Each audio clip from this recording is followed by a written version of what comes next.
Thank you so much for taking the time and just chatting with me and hopping on this call. I so appreciate it. So let's just get started right now. I would love to just start off with a little bit about you and tell me your backstory. My name's Taylor Nichols. I'm former professional motocross athlete. I got injured racing just over 6.5 years ago. I was, traveling the United States racing, and unfortunately just had a bad get off during a race and crashed, landed on my back, ended up breaking my back, T7, T8. So the bones actually went into my spinal cord, which disrupted the signal from your brain to your legs. So labeled as a T6 spinal cord injury with left me paralyzed pretty much.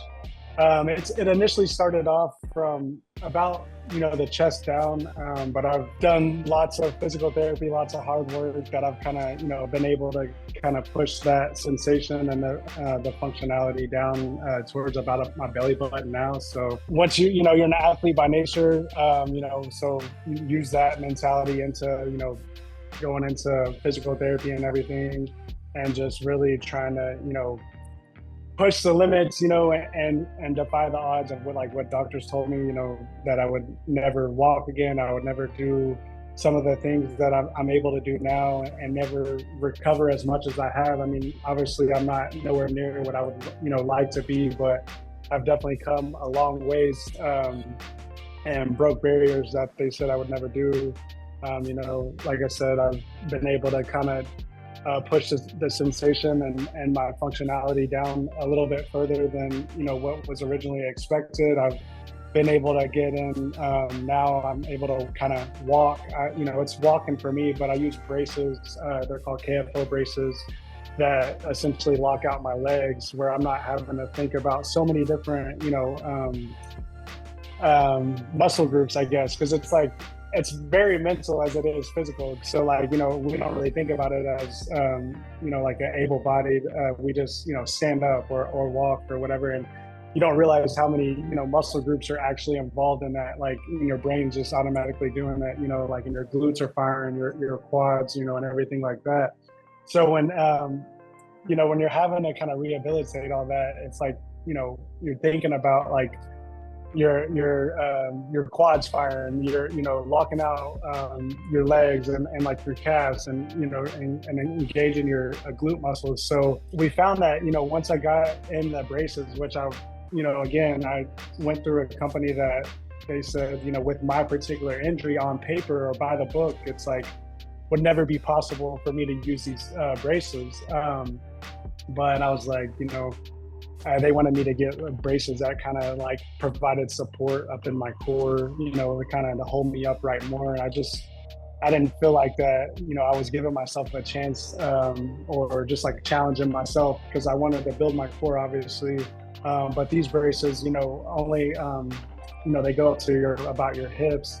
And so they basically lock out my legs, and I'm only having to think about, taking a step instead of like, okay, fire up your glutes, fire up your quads, and then also take the step. So it's a lot of, like I said, mental aspect into it, but I've, pushed the recovery and kind of changed the narrative behind, on using those braces with my particular injury, and have found a way that works with my body. When I'm upright, I am able to kind of take those steps and push forward. And like I said, I think it's all about mentality and hard work, obviously. And I've been able to kind of change the like I said, the narrative behind like those companies and the doctors of not allowing or telling people they can't get those particular braces with certain injuries, because you never know like what how much recovery you'll get. So that's kind of my story as far as like how I ended up in a wheelchair, and where I'm at today. And then once I experience the traumatic situation and go through all these the life-changing event, obviously it opens me up to a whole new community. And I'm coming across people that are in wheelchairs or going through these injuries, and different situations of where it really gets to you mentally, So I just, since then I just kind of made it my purpose of like really, being heavily involved in the communities and trying to give back as much as I can. And, I serve on like a nationwide it's called United Spinal Association board. It's like a resource hub that provides, different resources, grant opportunities, peer mentoring and stuff like that. And we do like here in North Texas, we got North Texas United Spinal as our chapter here, and just provide like socials out and really get people out of the house. Because like I said, it kind of affects you more so mentally than anything. And, people don't want to get out and do certain things or do anything or be involved in the community or be in a public setting. So just like trying to share my story and really get out there and hope that it encourages the next person to keep going and keep pushing and want to get out and still live a fulfilling life. Because, like I say all the time, it's like, I might be in a wheelchair. It might take me longer to do something, or I might have to navigate it a different way, but I'm still going to be able to, like my mentality, I'm still going to do the same things that I did before, or, that I want to do. And, like it hasn't always been that way. Like at first I struggled, with just trying to find, why me, why this, but, I've really kind of bought into that purpose of, this is, what it is now. It's just like trying to inspire the next person. And even if, it's somebody that's not going through a traumatic situation, or, maybe they're just dealing with, everyday life, but, maybe they see my story and just be like, dang, if this guy can do it, then so can I. And, like I got involved with, adaptive sports, played for the Dallas Cowboys wheelchair football team, wheelchair basketball.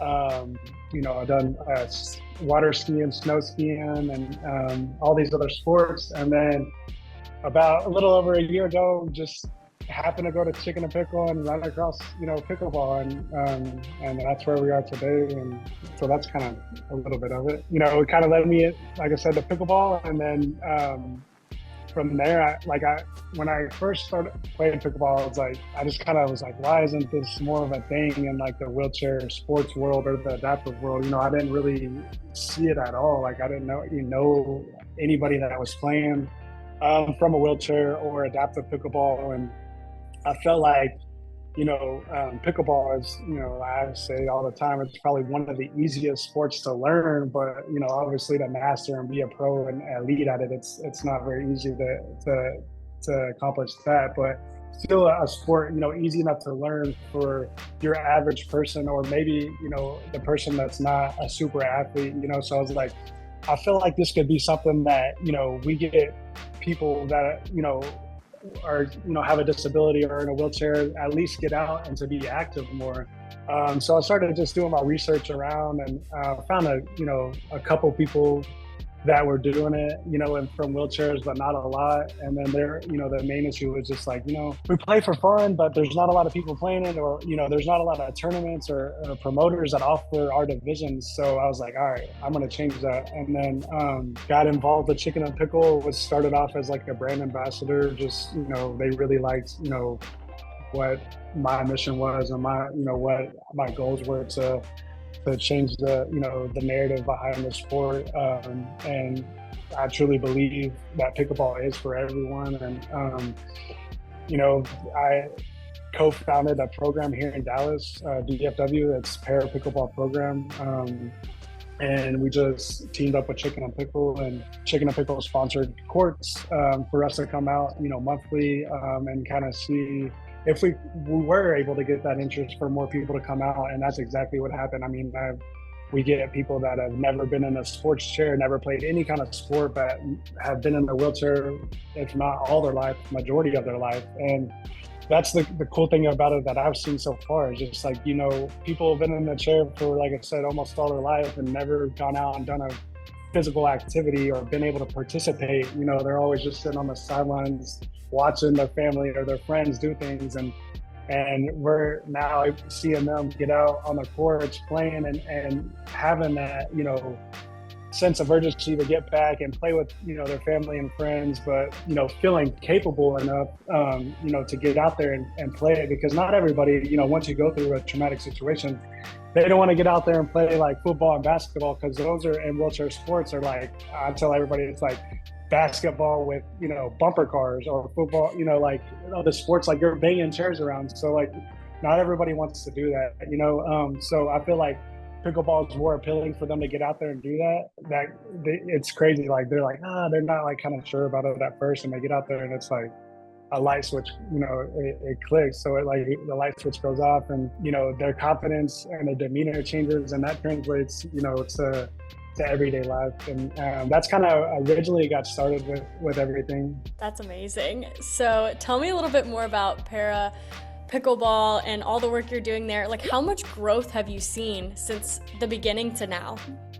Yeah, so like I said, I started out with Chicken N Pickle as just a brand ambassador, and we built this program, and I saw how much it took off. Like sometimes now we have weekly programs between here and Grapevine and Grand Prairie at these two locations. We actually practice every week. So first and third Mondays at the Grapevine Chicken N Pickle, and second and fourth Mondays at the Grand Prairie Chicken N Pickle. And it started off with just like a handful, but then it's like we had like sometimes like 15 people out, and it's like, wow, like if this can change this community here locally, what can we do like throughout all of the locations? So thankfully Chicken N Pickle believed in me and brought me on, and now I'm the adaptive pickleball coordinator, so officially like titled with Chicken N Pickle. So that's huge for me, getting back into working and stuff since my experience, my tragic situation. So that's been cool. But, being able to like, change, the narrative behind adaptive pickleball and wheelchair pickleball, and help grow pickleball as a sport, as a whole, like, touching a whole different, community base. And so we started off as our, para pickleball initiative. So we were doing para pickleball nights that, we've done all of our locations so far now, but it started off with just one at Overland Park. And, we were just kind of like trial and error, like how many, maybe this is just a Dallas thing, but, how, we went to Overland Park and we did the para pickleball night. And it was the same thing, like, so para pickleball night, it was just like a night where we offer beginner clinics and, open play, and just invite, the local disability or adaptive sports organizations out. I was reaching out to anybody and everybody that I could find in the area just to get this opportunity in front of them. And we had a huge success, and had over, I think our first one was over like 20 people, right? But participants, but then it's like, you see that and you see them like getting out on their courts, and whether they're, a child in a wheelchair, or, getting out there and being able to play with their other siblings or other family members. And, I got goosebumps right now just about talking about it, because it's like, until you're there and see like what actually happens in those moments and like those nights, it's like, it's really touching. And, I was like, I really want to have this, everywhere. And that's what we've done. We've actually hosted a para pickleball night at all of our locations. The idea was just kind of to fill it out, to see, the interest in each market, I guess. And then if there was interest, then we would build like the practices, in each location, and provide a monthly opportunity for individuals in the disabled community to get out, not have to worry about the financial burden of it. It's being sponsored by, the Chicken N Pickle Foundation and all that. I mean, at our San Antonio one, we had over 60 people. It's grown to where now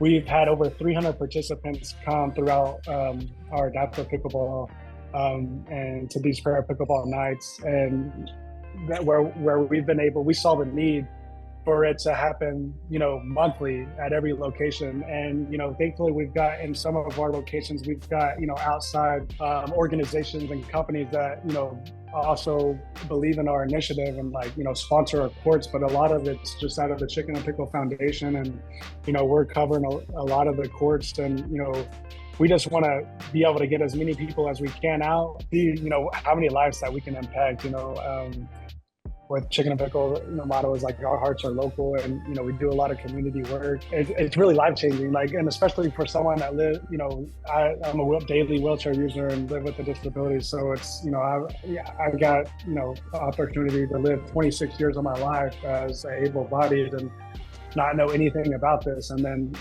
when I become injured and realize how many different things, how many complications that are, on the daily, or, secondary complications that come with the injury, or just like how much we take for granted of, like, simply going to the restroom, or, waking up every day and getting dressed or whatever. So, like, being able to see that, and then just providing the opportunity for people to get out there and still be, active and, competitive in a sport, and just being able to, like, get out there with their friends and family and have a good time, it just means the world to me. And I've seen, a lot of people that, like I said, have gone from not doing anything at all to they're coming out to our practices, weekly or monthly, and having a great time. And that's another thing. What I love about pickleball is, like, the hybrid aspect. So, like, you got, in the hybrid division, or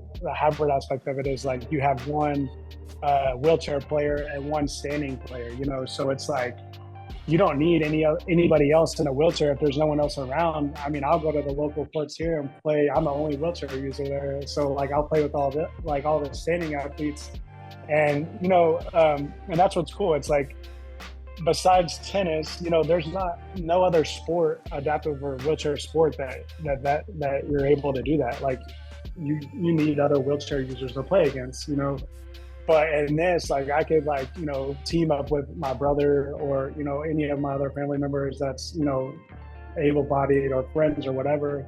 And we could, have a team together, and we could play against another hybrid team, or we could play against two standing players. And that's another thing that I love most about pickleball. Yeah, it's just been a great experience all the way around. I never thought, pickleball would affect or change my life like this, but it has, and it's opened, me up to a whole new community. And it's kind of been something that I've just, fell in love with and become very passionate about, just because the inclusivity in the sport, and now I'm just trying to, take the next step of, how do we get, since we have all these players across the United States now, not only that's come through our programs, like I said, alone, we've had over 300, but I've met, there's a lot more out there.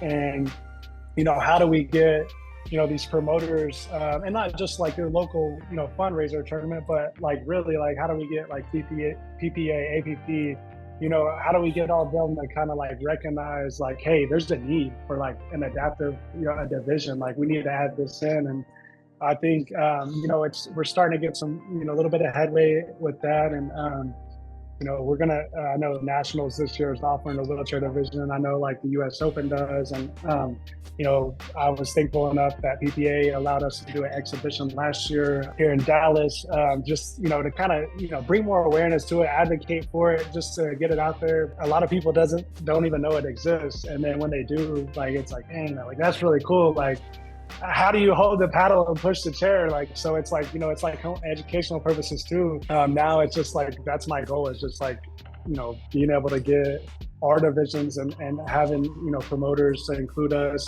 and just show that there's a need for it, not only on, like, their side, but, getting the numbers out to make it, possible for it to happen, and run a successful tournament for our divisions. It's amazing. I am so looking forward to seeing, like, where this continues to grow, because, I mean, pickleball truly does change lives. It sounds so silly, but, I mean, every day, I swear, I'm hearing so many incredible stories from people of all different walks of life where pickleball has just been so positive in their lives. And so it's great just to hear that you're such an advocate for adaptive pickleball. I am so rooting for this. I would love to see it, like, on a national scale. I think it would just be so much fun and just honestly electric.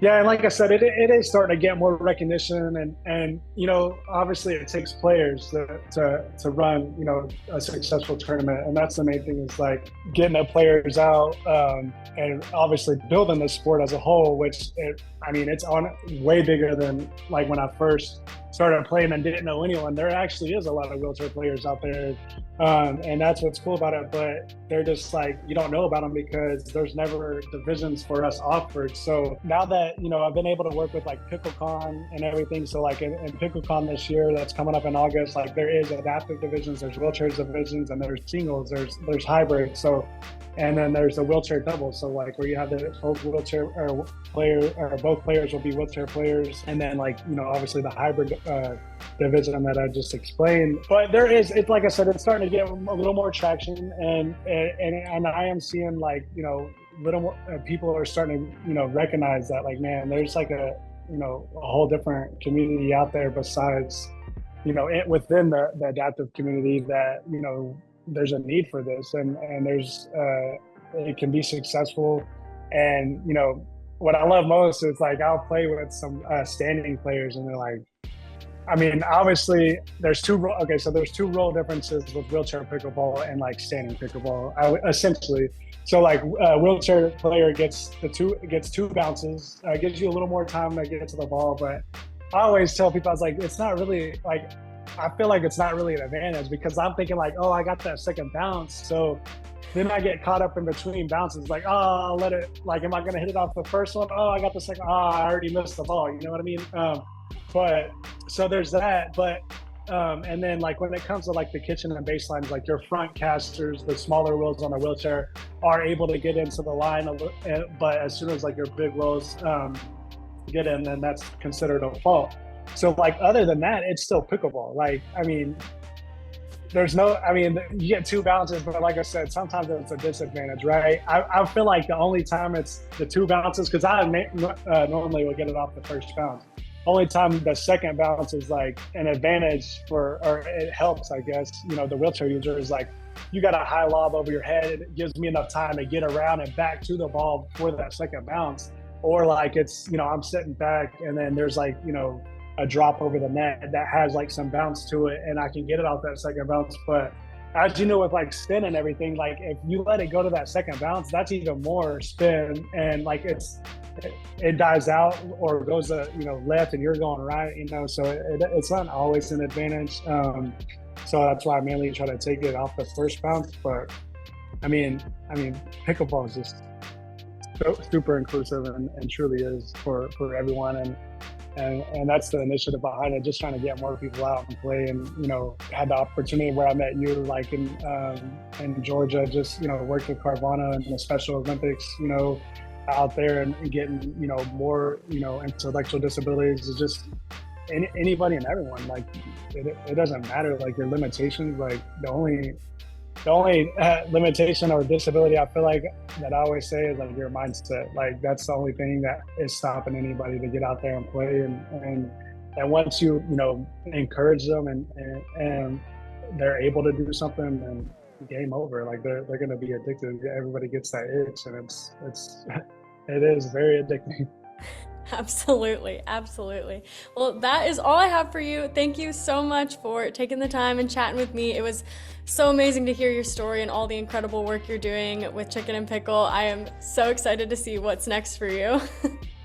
Yes, ma'am. Yeah. So if you're ever in Dallas and have any free time, come check out the program here, and maybe we could get you out on the courts and play some hybrid and just see what it's all about. But thank you so much for the opportunity, just to kind of help bring more awareness to adaptive pickleball, and hopefully we can get more people involved, whether it's promoters or just other people want to support the program and help it grow, and just impact more people's lives. And because at the end of the day, we're all humans, so we just want to provide the best opportunity and for everybody, and to get out there and still live a fulfilling life, and that's the motto. Thank you so much. You have a good one, Taylor. It was so nice to chat with Thanks. you again. Yeah, thank you so much. Bye.